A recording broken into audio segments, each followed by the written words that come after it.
Hello and welcome. आज के इस वीडियो में हम बात करेंगे एक्सप्रेशनिस्ट ड्रामा के बारे में। एक्सप्रेशनिस्ट ड्रामा एक थिएट्रिकल मूवमेंट थी जिसकी शुरुआत जर्मनी में अर्ली 20th सेंचुरी में हुई थी। ये ड्रामा फ्लॉरिश हुआ था जर्मनी में 1910 और 1924 के बीच में, और इसको ड्रामा ऑफ द सोल भी कहा जाता है। अब इसकी कैरेक्टरिस्टिक्स की अगर हम बात करें तो expressionist drama it was characterised by its intensely subjective expression of the writer's feelings. यानी कि ये जो ड्रामा था इसमें राइटर जो भी फील करता था, सोसाइटी को लेकर उसका क्या पर्सपेक्टिव था, इन सब चीज़ों का ये एक सब्जेक्टिव एक्सप्रेशन था। और वो एक्सप्रेस किसके थ्रू करता था? लीडिंग कैरेक्टर के थ्रू। इस ड्रामे का जो लीडिंग कैरेक्टर होता था वो ड्रामाटिस्ट का अल्टर ईगो था। अल्टर ईगो यानी कि ड्रामाटिस्ट की पर्सनालिटी का जो हिडन साइड होता है वो लीडिंग कैरेक्टर था। जो भी ड्रामाटिस्ट जो भी महसूस करता था सोसाइटी को लेकर, जैसे कि उस समय क्या था कि पैट्रियार्कल फैमिली सिस्टम था, उसमें किसी भी इंसान की जो इंडिविजुअलिटी थी वो अच्छे से डेवलप नहीं हो पाती थी, तो इस चीज़ के ख़िलाफ़ था ड्रामाटिस्ट। तो उसी तरीके से जो लीडिंग कैरेक्टर होता था इस ड्रामे में वो भी इस चीज़ के ख़िलाफ़ था, वो भी सोसाइटी के स्ट्रक्चर के ख़िलाफ़ होता था और रिबेलियस प्रोटेस्ट वो करता था। अब बात करते हैं इसमें कैरेक्टर्स, डायलॉग्स और लैंग्वेज के बारे में कि किस तरीके के इसमें डायलॉग होते थे। एक्सप्रेशनिस्ट ड्रामा में लैंग्वेज कैसी होती थी? तो जैसे कि अभी बताया है कि जो लीडिंग कैरेक्टर होता था वो तो ड्रामाटिस्ट का अल्टर ईगो था। जो भी अपनी फीलिंग्स जो ड्रामाटिस्ट को एक्सप्रेस करनी होती थी वो लीडिंग कैरेक्टर के थ्रू ही एक्सप्रेस करता था। और बाकी जो सेकेंडरी कैरेक्टर्स होते थे वो देवर मेयरली पपेट फिगर थे, और वो जो है फुली साइकोलॉजिकली ड्रॉन कैरेक्टर्स नहीं होते थे। और इसके डायलॉग्स की हम बात करें तो जो हीरो होता था, जो मेन कैरेक्टर्स होते थे, वो जो भी उनके मन में होता था वो लॉन्ग मोनोलॉग के थ्रू, यानी कि लंबे लंबे इसमें मोनोलॉग होते थे, खुद से बातें करते थे लीडिंग कैरेक्टर। और जो उनकी लैंग्वेज होती थी वो एलिप्टिकल लैंग्वेज होती थी। एलिप्टिकल लैंग्वेज का मतलब ये है कि एक ऐसे स्टाइल में लिखा होता था जिसमें कि जो सेंटेंस होता है उसका कोई पार्ट, कुछ वर्ड जो है उसमें ओमिट कर दिए जाते हैं, जिससे कि ये लैंग्वेज समझना थोड़ा सा डिफ़िकल्ट हो जाता है।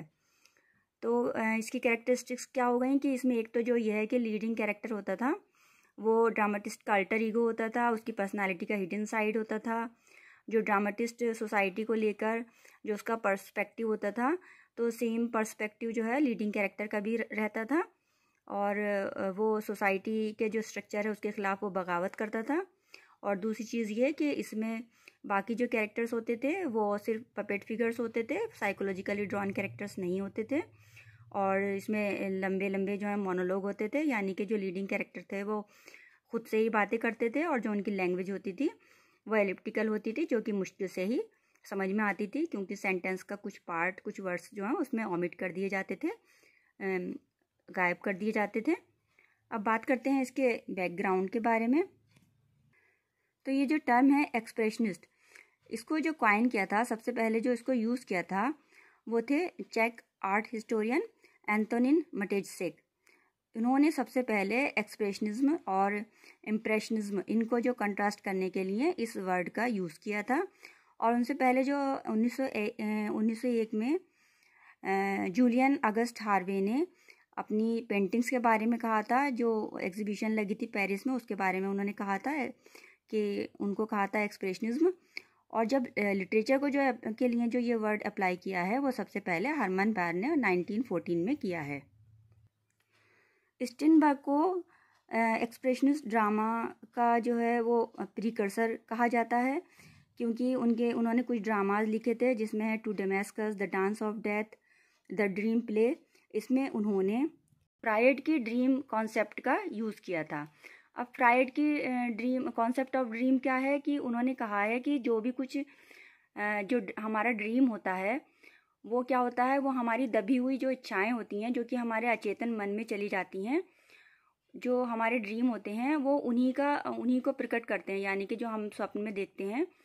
तो वो ये क्या होता है कि जो कुछ हमारी इच्छाएं होती हैं जो कि हम किसी डर से पूरा नहीं कर पाते, किसी सोसाइटी के डर से या किसी भी डर से, तो वो सारी जो हमारी इच्छाएं हैं वो अचेतन में चली जाती हैं और बाद में वही स्वप्न के रूप में, ड्रीम के रूप में आती हैं। तो ये है फ्रायड की कॉन्सेप्ट ऑफ ड्रीम। तो इस कॉन्सेप्ट का यूज़ किया था सबसे पहले स्टीनबर्ग ने, और इसीलिए उनको एक्सप्रेशनिस्ट ड्रामा का जो है प्रीकर्सर माना जाता है। एक्सप्रेशनिस्ट ड्रामा की जो ओरिजिन हुई थी वो जर्मनी में हुई थी, और बाद में ये चाइना और स्पेन में भी पॉपुलर हो गया, और उसके बाद यूएसए में भी ये पॉपुलर हुआ। कुछ एग्जांपल देख लेते हैं। ये जो एक्सप्रेशनिस्ट ड्रामा है आर्नस्ट टोलर का transformation, man and the masses, और इन्हें the masses and the man भी कहा जाता है, द मशीन रेकर्स। उसके अलावा जॉर्ज कैसर का है द बगर्स ऑफ कैलाए, और फ्रॉम मॉर्न टू मिडनाइट। उसके बाद जो हैं ये अमेरिकन प्लेराइट हैं यूजीन ओनील, इनके एक्सप्रेशनिस्ट ड्रामा हैं the emperor Jones, beyond the horizon, the hairy ape. I hope video आपके लिए हेल्पफुल रहेगी। Thanks for watching.